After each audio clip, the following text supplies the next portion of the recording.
special welcome to our panelists who are joining us, about 30 of us together on the phone today, coming from quite a variety of companies and government positions, all of us interested in this discussion we're having on tax. It's the third such get-together that we've had as a Pearson Center.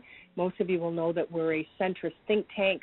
We like to pull out the topic areas that are, well, A, topical, and B, that we believe have to be discussed from both a social as well as a corporate perspective or business perspective, as governments these days tend to ultimately have to lead from the center in our view.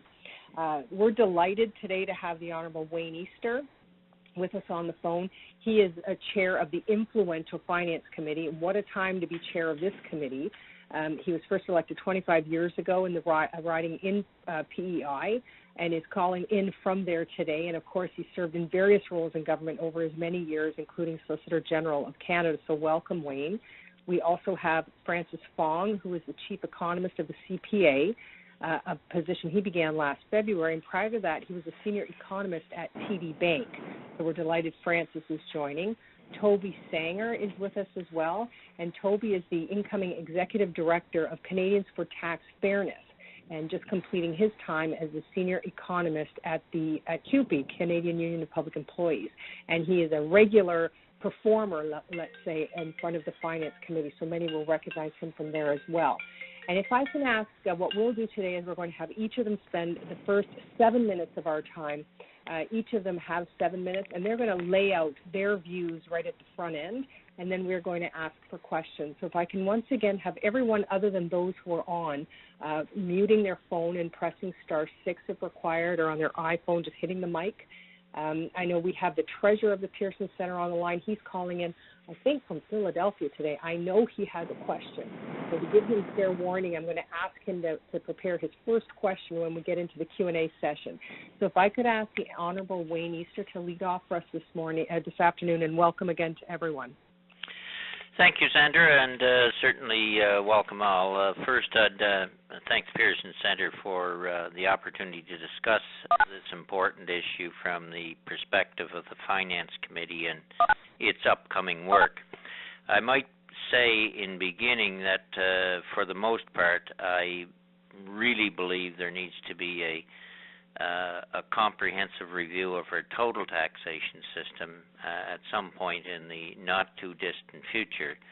And the best way to start into that, I believe, would be with a white paper prepared by experts after serious and extensive consultations, and then turn it over to parliamentarians from there. But that's not where we're at today.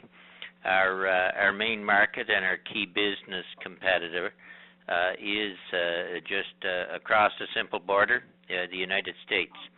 And United States' recent tax changes will have an impact that I think we must address. One, to ensure our economy remains strong. Two, to ensure that we are competitive both on a North American basis and globally. And three, that we have the ability to attract capital into our business and an investment community. With that in mind, the Finance Committee will be doing its pre-budget consultations, pre-budget for the 2019 budget. We'll be doing that this fall under the theme Economic Growth, Ensuring Canada's Competitiveness. And one of the key factors in that will certainly be how does our system work relative to the United States. For those that may not be aware, the Finance Committee is legislatively mandated to hold hearings prior to an upcoming budget. We do that every year. Last year we heard from some 322 witnesses in 10 cities and received over 400 submissions. This year we'll be starting hearings, as I said, on the economic growth, ensuring Canada's competitiveness in probably the third, fourth week of September. and then into October. One of the difficulties, I will admit as chair of the committee, is trying to keep people on the topic of what we're on our theme, economic growth, ensuring Canada's competitiveness. People do have the right, and we respect that. Because it is a budget, it does indeed cover all bases, but we try to push them towards a certain theme, but we do need to hear from everybody as well. This fall, on the hearings of the Finance Committee, we will be holding hearings in Ottawa in the east, Charlottetown, St. John, New Brunswick, Quebec City, Toronto, Oshawa, Victoria, BC, Yukon, Whitehorse, Yukon, I believe it's Edmonton, I haven't got them wrote down, and in Winnipeg. As well, because we are looking at the U.S. system fairly extensively, we are looking at going into the San Francisco area in terms of the innovative economy there and how they do things, and also to Houston, Texas, to the more old oil and gas economy. So that's the process for the Finance Committee. Now, I'm also sure most are aware that both Finance Canada and the Minister's Office are quite focused on the need to be responsive to the challenges that the United States tax reform system, tax changes are having on Canada. The Minister, I know, never fails anytime he's meeting a business to ask what is the impact and where do they see it going. And in the last budget, the Department of Finance was directed to conduct a detailed analysis of the United States system and what impact that may have on Canada. Initially, because I do chair the Canada-U.S. Interparliamentary Group as well, and in the United States a fair bit, initially, my thoughts were not overly worried about the corporate rate deductions, the lowering of the corporate rate, because it put both countries on relatively comparable corporate tax base rates. And I was much more concerned about the allowance for rapid depreciation of certain assets within companies, the depreciation side. I was concerned on that point more so because I felt it could draw businesses interested in innovation and expansion to the United States side of the border. However, as you get into this U.S. Tax Cuts and Jobs Act, you soon learn that it's extremely complex and complicated. And actually changes considerably over time.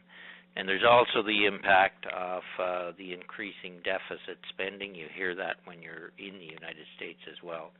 Therefore, I think there is a need for a very, very thorough analysis, and we need to factor in personal income tax aspects as well. So as the Finance Committee, I'd say that while we need to focus on Canadian tax policy as compared to the United States, we need to also recognize as part of that that tax rules are not the only factor. Other factors matter. Education in the community, skilled workers, retraining programs, infrastructure, research and development from the public sector perspective, and I guess lack of a better word, livable communities. So I would basically leave it at that and go to hear from the others and answer any questions. But clearly this U.S. Tax Cut and Jobs Act does have an impact on Canada, and it'll certainly make for the Finance Committee's work our fall session fairly intense and should be interesting. Thank you, Sandra. Thanks so much for that launch for us. I'd like to call on Francis Fong, Chief Economist of the CPA. Thanks, Sandra. I think I'd like to start by jumping off on a point that Mr. Easter has made very eloquently, that the need for comprehensive tax reform is, quote, not where we are today. And I think that's a really important point to make, especially for the average Canadian. And I think it's a little bit difficult right now for the average Canadian to truly appreciate why we're talking about the need for comprehensive tax reform. Let's consider that we are hovering around a record low unemployment rate. GDP growth in 2017 was 3%, the strongest pace since 2011, and far above Canada's kind of sort of natural cruising speed of probably below 2%. So, and let's not forget, economic conditions have been positive enough that the Bank of Canada has felt confident enough to raise rates 4 times just in the last year. So I think, given that, it might be difficult to understand, but I think, make no mistake, our long-term competitiveness and our longer-term prospects are at risk. I think one of the things that I've noticed has dropped off recently in our kind of public policy discussion is the impact that our aging population and our kind of naturally low productivity growth rates will have on our kind of longer-term growth prospects. In addition, our understanding of the changing nature of work is also constantly evolving and challenging the direction that policy should take to address some of the issues. Mr. Easter has already mentioned a few of them: retraining and upskilling, worker displacement as a result of increased automation. And from my perspective, one thing that I do worry about is the growth of increasing work precarity. More recently, the corporate tax advantage that Canada has enjoyed relative to the U.S. over the last, let's call it 15 to 20 years, has now been largely eliminated because of actions taken by the Trump administration. And that advantage was, at least in part, responsible for Canada's outperformance growth-wise in recent years. Whether or not you agree with what's happened with in the U.S. and why they've largely ignored their deficit to pass this bill, it's largely irrelevant to the fact that Canada has been forced into a difficult position. And I think the evidence is at least a little bit worrying. Recent data from Statistics Canada showed some of the largest outflows of financial capital out of Canada into the U.S. on record. Now, this is always going to happen, given the temporary lower rate on repatriated earnings that was part of the U.S. Tax Cuts and Jobs Act, and it was just one quarter of data, so that's hardly a trend. But it should be at least a warning sign that businesses in the U.S. are responsive to what's happening. In addition, we're hearing from our members concerns about what this all means for them. Should they be thinking about moving to the U.S.? There are at least some concerns being raised on our side as well. So the natural question is, well, how does Canada respond? And I think the current school of thought centers around responding in kind, especially on this immediate deduction for capital expenses, as Mr. Easter has already laid out, at least as a near-term measure. This would certainly support the overall goal of promoting business investment, and it is a policy that CPA Canada strongly supports. It also acts as a good starting point to show that Canada is indeed taking action to address this issue, and would hopefully stem thoughts of multinationals and Canadian businesses trying to move investment back to the U.S. or towards the U.S. But even then, as a policy, it's not without its limitations. It does little for small businesses or startups that don't have a lot of current year income to deduct from, and businesses that make long-term investments that yield income multiple years out. And it also tends to focus on more capital-intensive industries and not necessarily on knowledge-based industries. So nothing that would detract from it achieving the goal of promoting business investment, but these are things to think about. I think more importantly for me is, let's say we did this, we implemented this policy in and of itself. Does that solve Canada's competitiveness problem? It'd be a good first step, but on its own, I think the answer is probably not. The fact is that there are much broader issues that Canada needs to be looked at. That Canada needs to look at, from our ability to attract top talent and an ever-intensifying competition for that talent, to more specific issues about the complexity of the tax code and how it's administrated. And I think the instant you look at one area, you very rapidly run into this classic quote-unquote tax challenge, and that it's difficult to make changes in isolation, especially if you have an eye towards revenue neutrality, which I believe we should, at least in the medium term. So if we're serious about tackling Canada's competitiveness problem, then the entire system needs to be looked at, from personal tax rates to the income brackets those rates are applied against, corporate tax rates, our HST system, tax expenditures, how we consider small business income, how we're redistributing income with an eye towards growing inequality pressures, all the way down to the nitty-gritty administrative rules that, even if they're invisible to most, can act as barriers to growth and investment. In closing, I'll note that our recommendation mirrors exactly Mr. Easter's, which is to appoint an independent expert panel to review Canada's tax system top to bottom, going all the way back to first principles, which, although we have had a number of series of tax reform kind of efforts over the years in the 80s and certainly in the 2000s, but this kind of full review really hasn't happened since the late 1960s, and I believe that's a sentiment that has been endorsed by many organizations beyond ours in recent months, and even mirrors calls from groups like the IMF and the OECD, who've also suggested that Canada should take a good hard look at things. In light of the fact that other jurisdictions are doing the same, the UK, Australia, and obviously the US are really great examples. So with that, I'll thank Sandra and pass it back to you for Toby's comments. Thanks so much for your comments. And next up is Toby Sanger, Incoming Executive Director of Canadians for Tax Fairness, and just recently was Senior Economist at CUPE. Welcome, Toby. Welcome, and thanks very much for the opportunity to participate in this very topical discussion. I'm going to make 4 points. I'll just make them up front and then get into some details, and I hope they provoke some comments and questions further on. Well, first of all, the first point I wanted to make is that corporate income tax rates can be heavily overblown as factors in competitiveness. I think people on the panel understand this, but often in the general discourse out there, they're always seen as a reaction, when in fact recent KPMG study showed that corporate tax rates is ranked number 7 in site selection factors. Canada's had a very competitive corporate tax rates and total tax rates, but it hasn't necessarily led to a great increase in investment. So that's the point number 1. Now I can get into a little bit more detail on that as well. Secondly, cuts to corporate income tax rates will largely benefit larger and profitable corporations. Now, Francis made this point too. And I think that instead we should focus on measures that increase productivity and competitiveness for all businesses.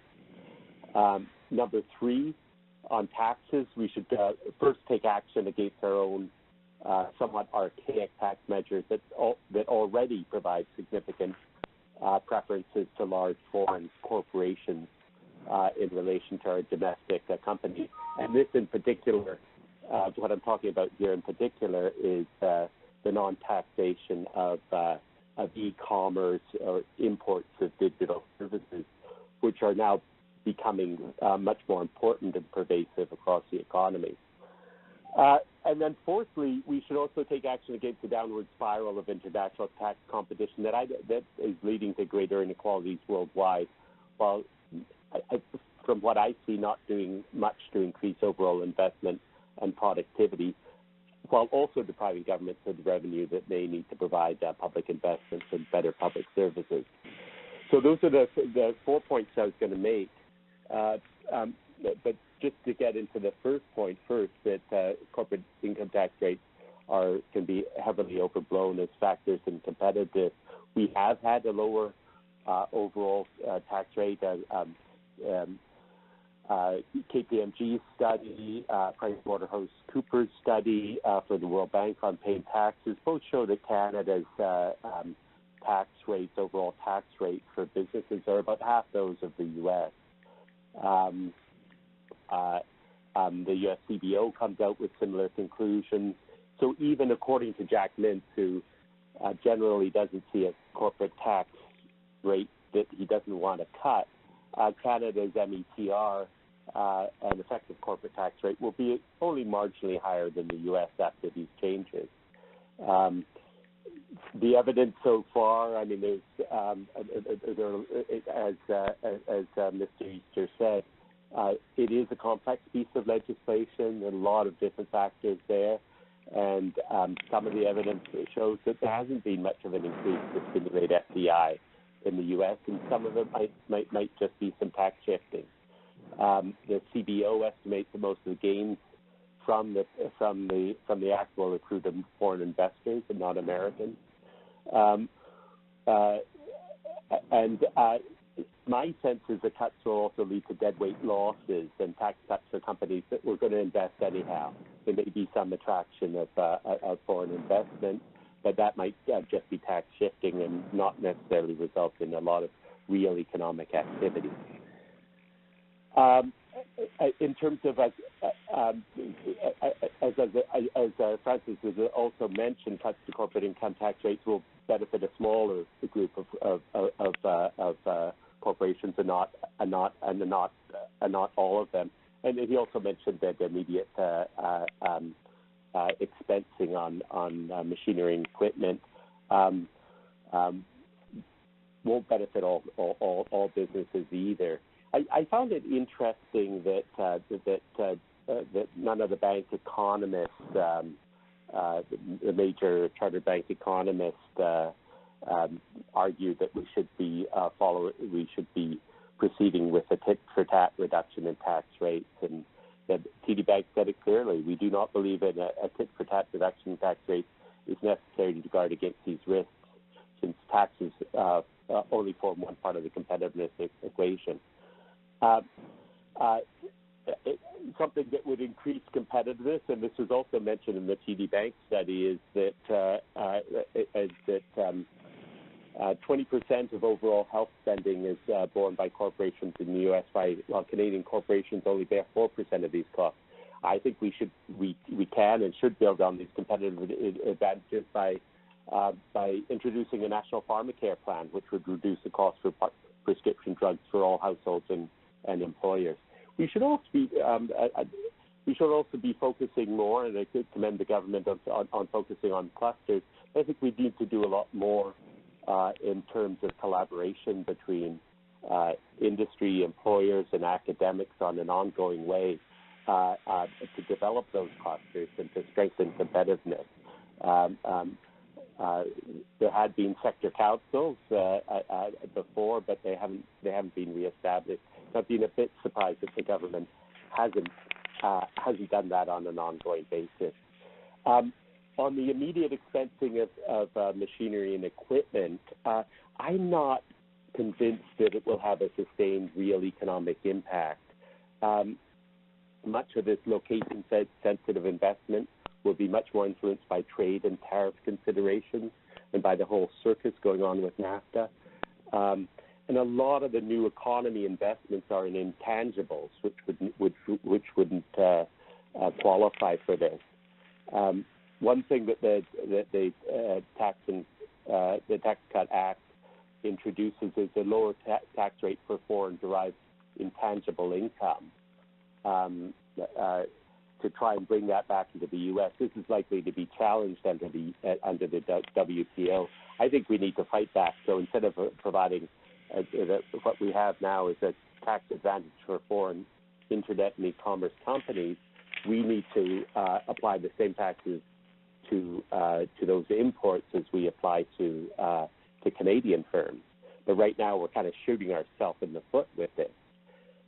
Another point that people have made is that it's not sound macro policy right now to apply this fiscal stimulus in areas that don't need it at a time when the economy is close to full capacity. I've mentioned that on taxes, a couple of times that we should do no harm with some of our own tax rules, and I really do think that we need much more urgency on this. Particularly in terms of the large internet and e-commerce companies. And then we also need to take action against the downward spiral of international tax competition that is not resulting, that doesn't seem to be resulting in real economic benefit. In terms of both Mr. Easter and Francis mentioned the need for a comprehensive tax review. I'm of somewhat mixed feelings on this. I mean, I think it's important, but there are some.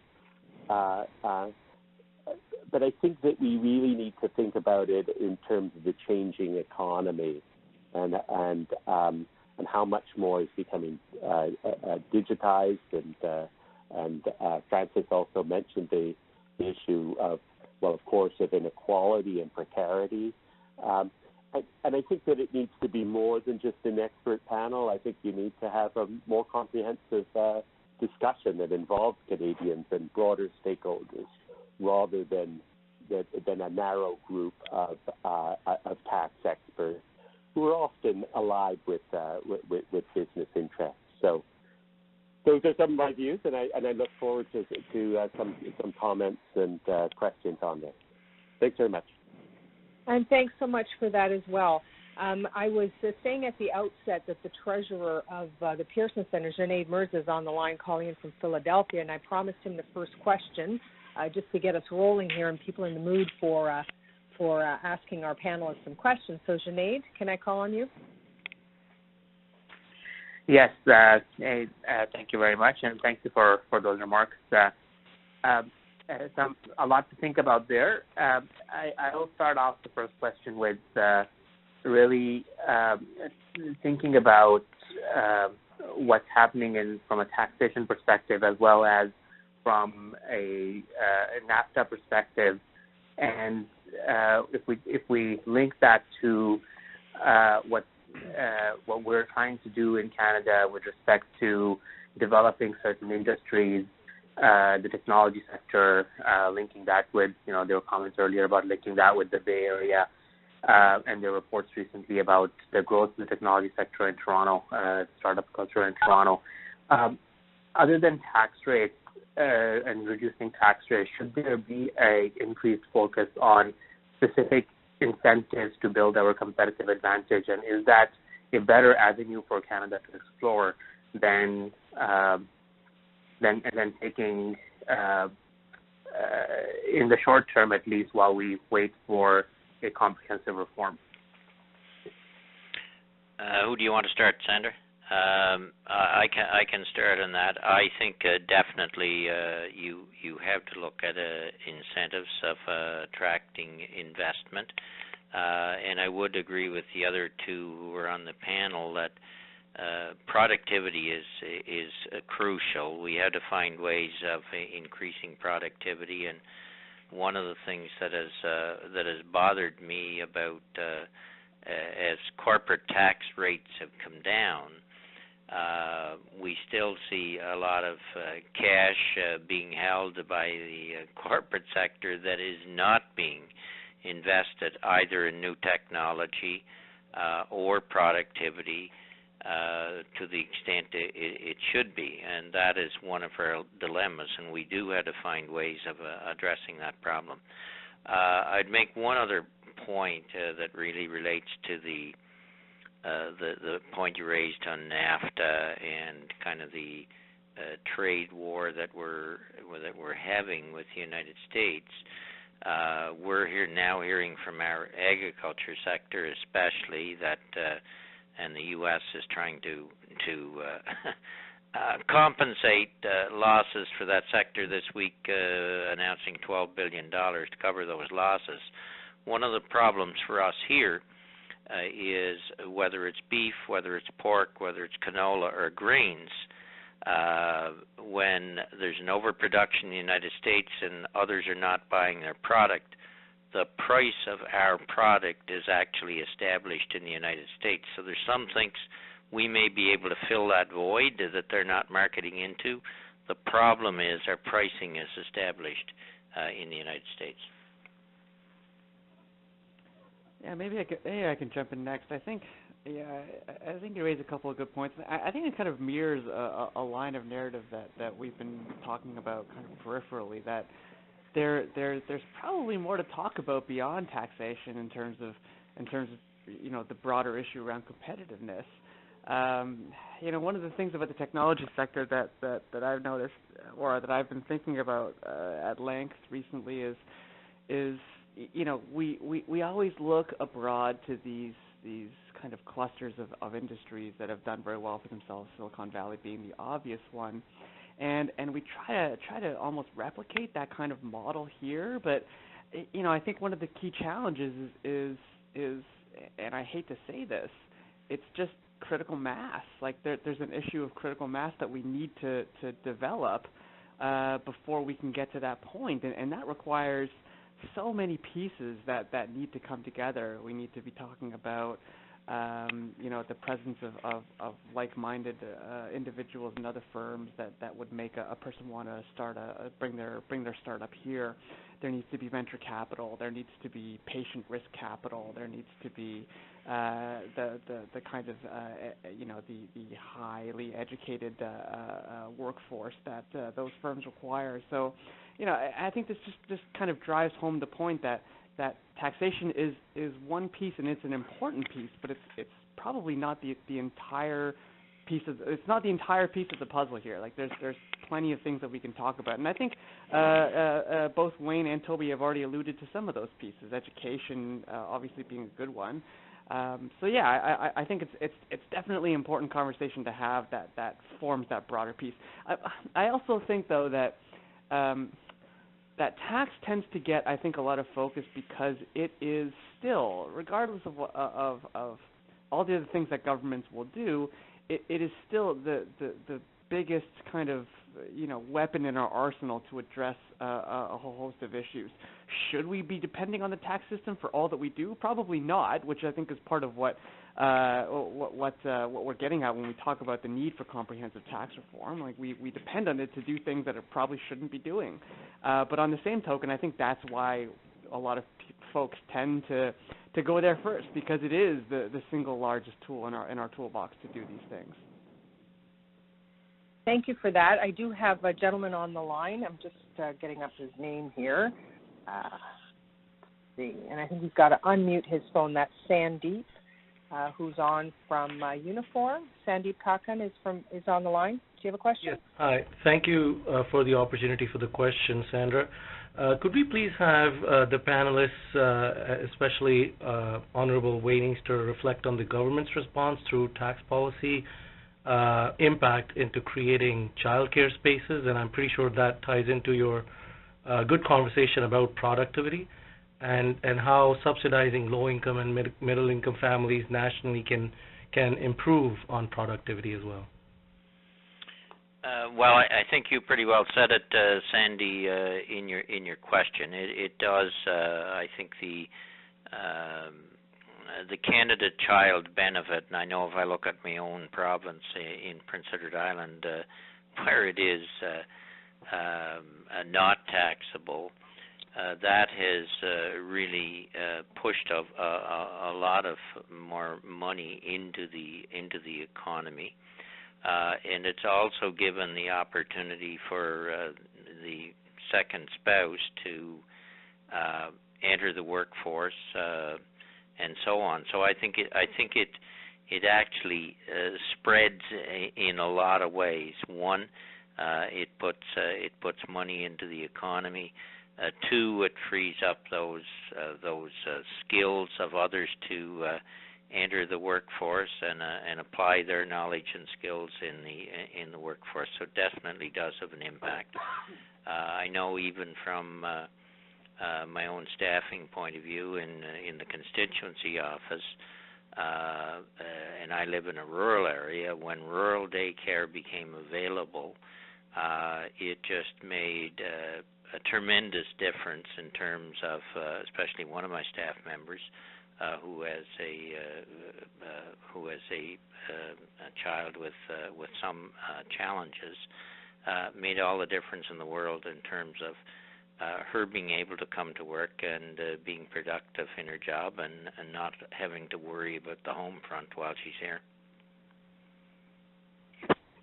Yeah, I would probably add that I mean I think the general consensus is pretty strong on this issue. I think the challenge here is that we support this childcare issue through such a kind of smattering of ways, between Canada Child Benefit, through parental leave benefits through the EI system, provinces funding, for example, in Ontario, all-day kindergarten, as opposed to in Quebec, where they provide direct subsidies of childcare.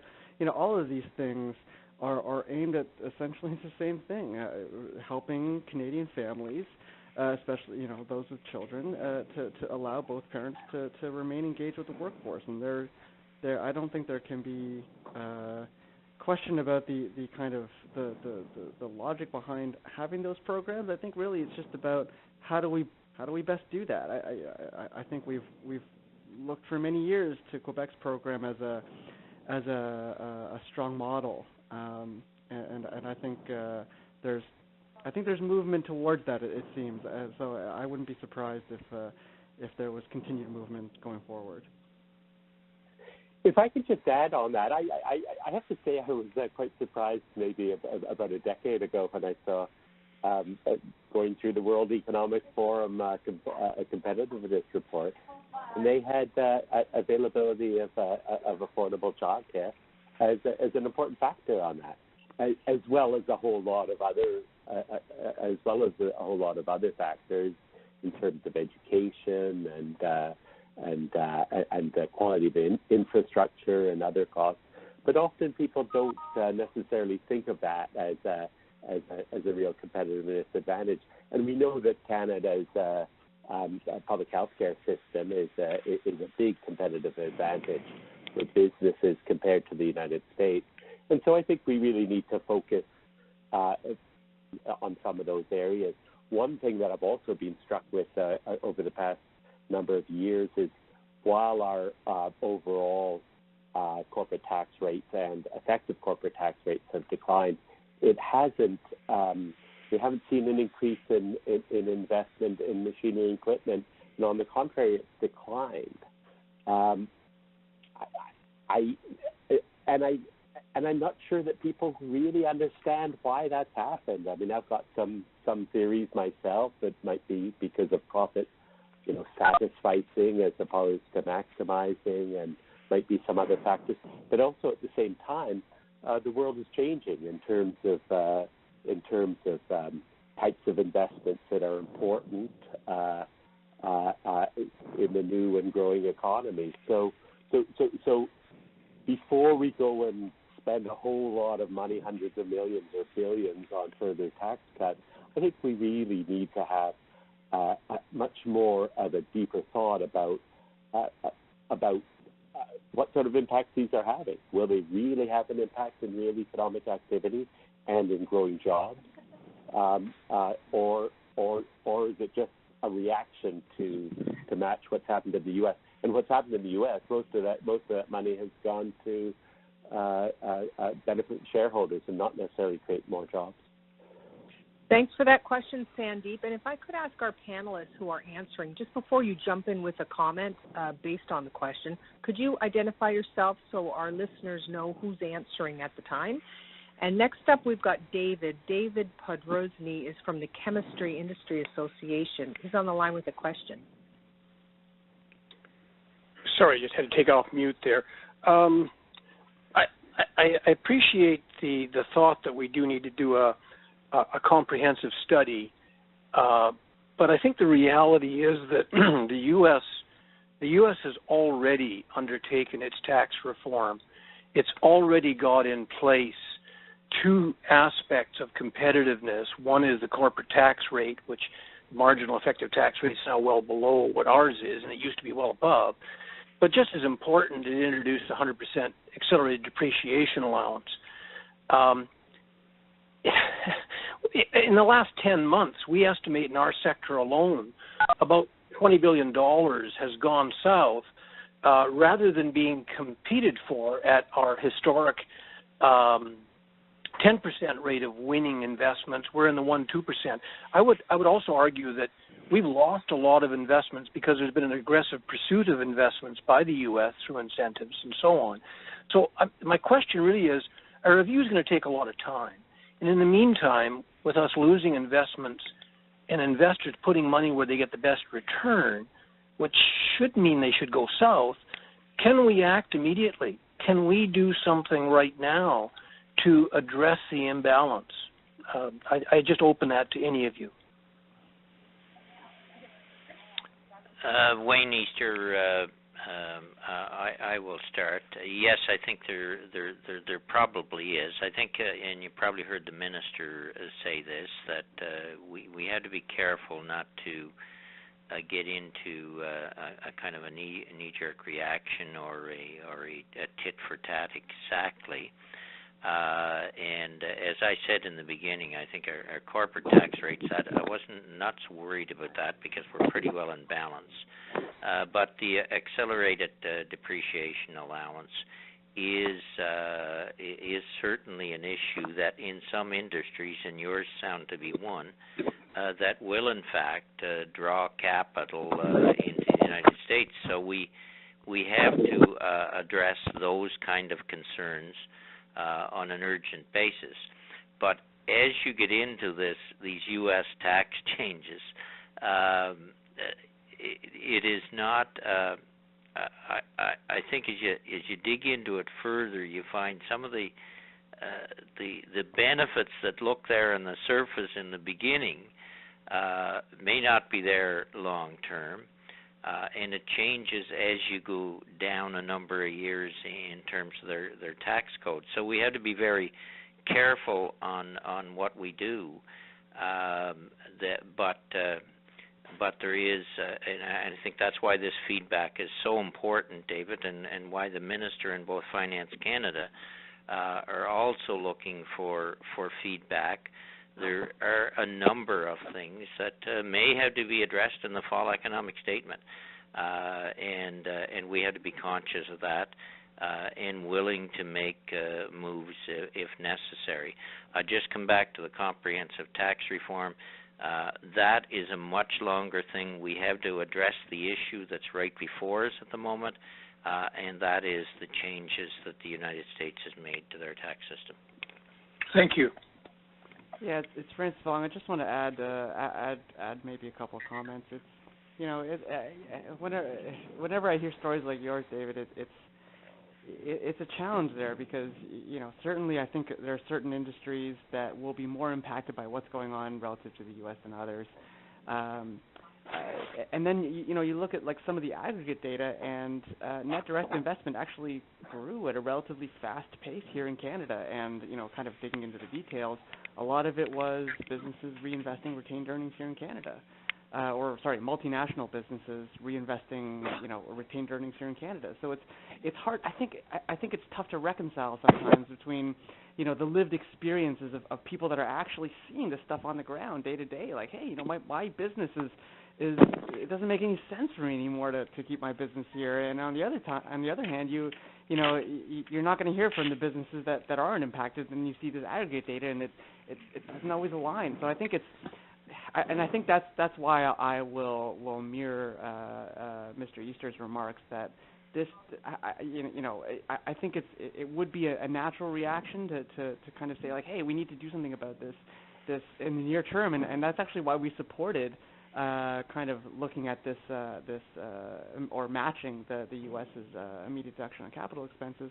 But I also do think that it is important to actually kind of look at the data, see where the issues are, and actually kind of make some concerted effort to understand how we can best address this in a reasoned way.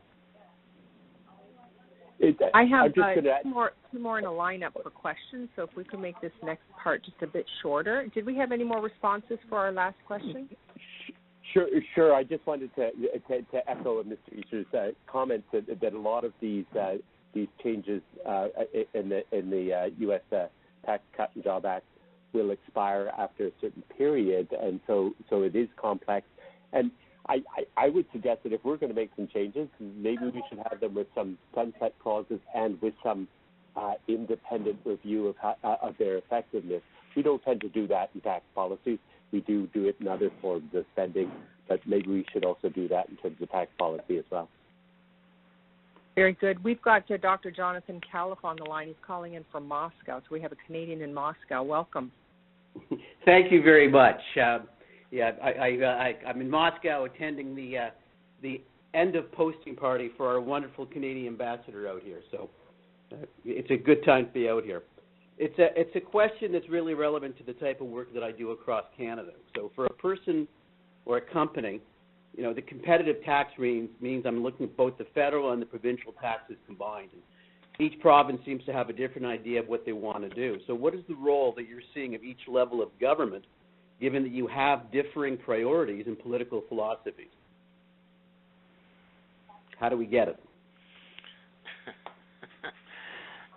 Well, I guess I'm the government guy on here, Wayne Easter here, Doctor.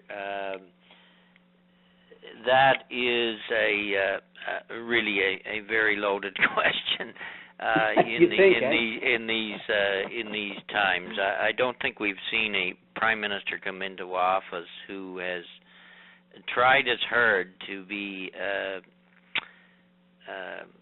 cooperative with the provinces, regardless of their political stripe, than Justin Trudeau.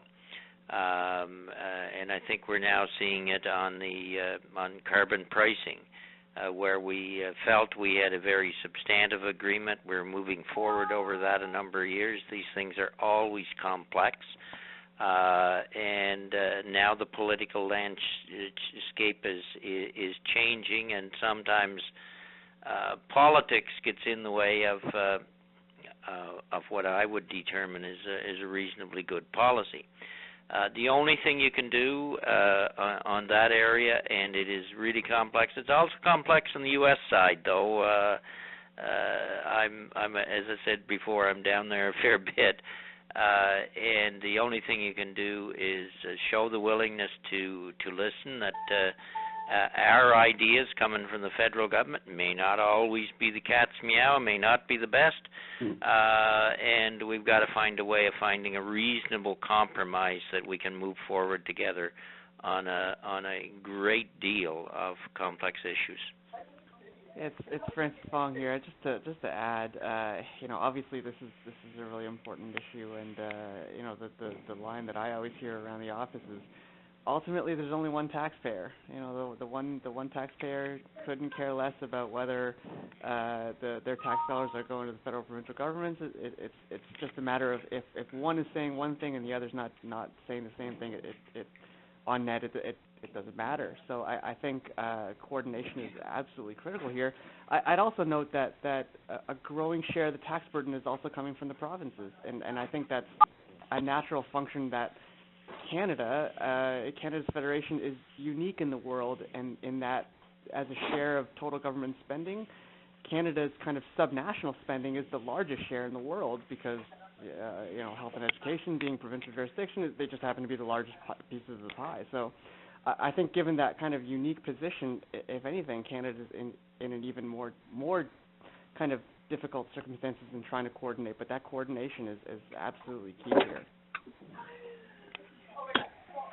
It's Toby just adding here. I mean, you indirectly raised the point that some level of certainty and stability is so important, and I think Canada may be benefiting a bit from that in relation to the erratic president that we have in the United States. But then the changes that, as Mr. Easter mentioned, that we've seen in Ontario in terms of just throwing out policies are creating much more uncertainty for businesses in terms of investments. And one way, I think it's important to work from the ground up, and reiterate a comment that I made before, that it's really important to bring the different stakeholders in society together to try and establish some common policies in terms of industry and competitiveness and different industrial policies, in the hopes that changes in government won't lead to such dramatic changes in policy. Thank you. We've got Aaron Miller on the line. He has a question from the petroleum producers. Hi, thanks. I assume everybody can hear me okay? Yep. Yes, quick question here. Some comments today on the call. There's been lots of talk on the new versus the old economy, and how the innovative new economy is not capital intensive, hence an accelerated depreciation will not really move the needle. So my question is, like, for example, sectors such as oil and gas, who have a very ambitious innovation agenda, especially in GHG reducing technologies. However, these technologies are very, very capital intensive. So my question is, can the panel recognize that traditionally capital intensive sectors can not only indeed be a part of, but can also lead in the innovation agenda going forward? Does somebody else want to start? Wayne here. Sure, Toby, and I absolutely take your point, and I think that there's a lot of connections between investments in machinery and equipment and innovation. I mean, they're not substitutes, but they are complements in different ways. So I completely take your point, and it's an excellent point. I would as well, Aaron. Wayne Easter here. In fact, we heard a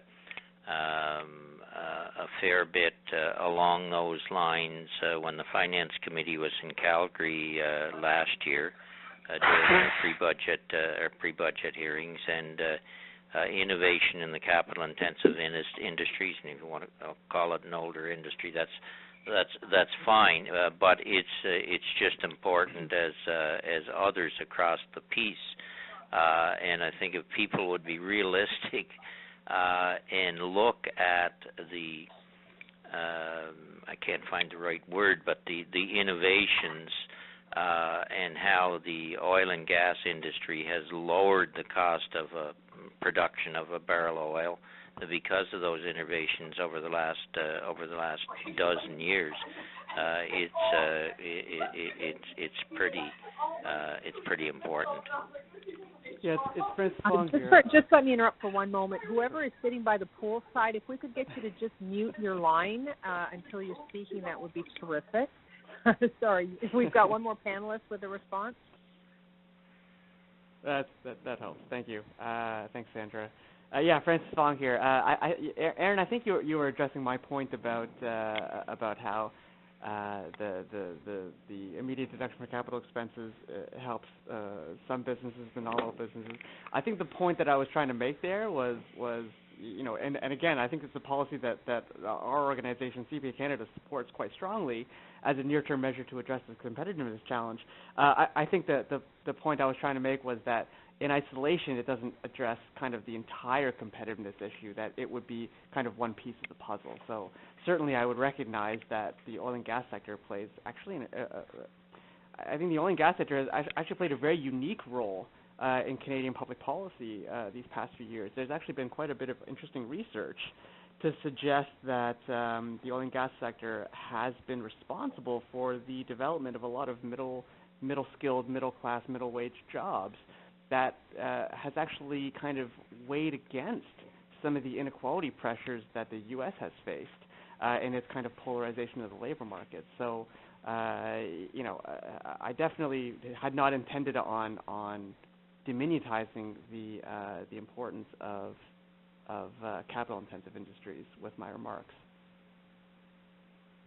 Thanks. I'm waiting for another text from Andrew who's going to tell me who else has a question on the line. So just while I'm doing that, if I could ask a question.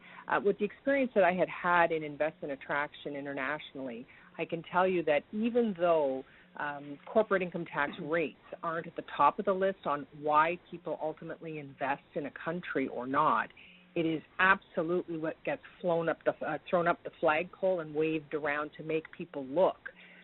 My experience when I was on an investment tour, while Trump was talking about initiating new tax levels, it really put a freeze on what these, in this instance, Indian companies were prepared to do with Canada because they were waiting to see whether what Trump said would actually happen. So we knew that even before the tax rates were leveled, they had a significant impact on investment in Canada. So for us, looking at how important investment is, it's really the only reason that we're interested in what the heck the Americans are doing with their tax policy. I mean, why would we care except that it influences what doesn't come into Canada? So to the point even the questioners were making on, it's not all about the tax rate, but how do we find that item we fly up the flagpole? If it's per sector, certain things are more important for some sectors, like personnel, like tax rate, like accelerated depreciation. Do you do it by sector almost and create a basket for every sector to say, well, for you guys, here's how we're going to respond? And I wonder if there's a way to look at it in that fashion, because it is about how we're going to compete with this new brother who is now in line with what we're doing. And maybe I could ask Wayne if you could begin. Yeah, well, I think we definitely have to recognize we're in a global economy, and capital is mobile, increasingly mobile, so it's important that we get our message out there, an easy message. And I would agree with you that we were even hearing that in my circles before the tax reform package came out. There almost was a freeze on investment in certain countries because, well, there are opportunities going to be better there. I do think it can be done industry by industry. It certainly takes more effort, but there's a number of things that we can put up as an advantage in this country compared to some others. Research and development, we're moving forward in that area. Retraining skills, livable communities is a big one. So there's a number of those things. To find the right one that really attracts attention of business around the world, I guess, would be the multi-million-dollar question. Okay, are there two panelists? Any comments there? I guess it's Francis Fong here. I guess I would just make one is kind of what you're talking about, Sandra. I think is interesting. It kind of raises this broader question around whether governments should be looking at individual sectors at all, because it implies that government is then trying to pick winners and losers, if you will. To put it in a glib, probably too glib a way, but in a way it's kind of like saying I'm gonna pick this and invest and invest resources here, whereas others would disagree and say that government should treat everyone the same, and it should just be as competitive a place for all industries. So I think it kind of raises a broader ideological question, I think, in terms of how government ought to be approaching this issue, and it's not one that I think there's a clear answer for, to be honest. Good point. Yeah, that is a good point. I would say something like the R&D tax credit, for example, that everybody takes advantage of, and we apparently one of the best in the world. That is through tax policy benefiting every sector, in particular those that have a high level of R&D spend. Right. So it's sort of an example of how, can we pick our niche and say, look, if you're an R&D company, here's where you ought to be, and it happens to line up with where we want to go, which is very high-end personnel that need to be hired that are making a high wage. Any other comment from our panelists on that? Yeah, yes, it's Toby Sanger. I think that's an excellent point, Sandra, and coming from somebody with a lot of experience in this area in terms of trying to attract foreign investment. I do think we do by industry. I mean, you may not be. Francis said whether we should be picking winners and losers. I think that a lot of that can develop by as I said before, developing industry strategies by sector, and I